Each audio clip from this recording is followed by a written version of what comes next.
హరే కృష్ణ మహామంత్రం. హరే కృష్ణ కృష్ణ కృష్ణ హరే హరే, హరే రామ రామ రామ హరే హరే. 4వ శ్లోకం.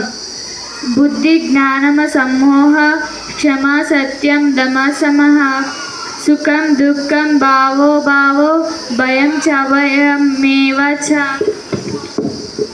5వ శ్లోకం. అహింస సమాత తుష్ట శప్తో దానం యశో యశః భవంతి భావ భూతానం మత్త ఏవ పృథగ్విదః. 5వ శ్లోకం భావం. బుద్ధి జ్ఞానము సంశయము మరియు భ్రాంతి రాహిత్యము, క్షమాగుణము, సత్యము, ఇంద్రియ నిగ్రహము, మనోనిగ్రహము, సుఖ దుఃఖములు, జనన మరణములు, భయము, భయరాహిత్యము, సాహింస, సమత్వము, తృప్తి, తపస్సు, దానము, కీర్తి, అపకీర్తి మున్నగా జీవులు ఈ వివిధ గుణములు నా చేతనే సృష్టించబడినవి. 6వ శ్లోకం. మహర్షయః సప్త పూర్వే చతర్వో మనవస్తః మాద్భవ మానస జాత యేషం లోక ఇమాః ప్రజః. 6వ శ్లోకం భావం.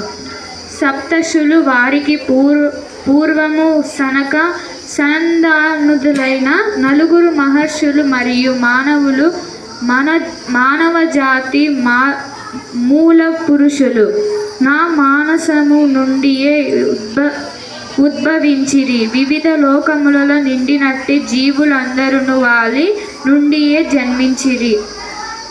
7వ శ్లోకం.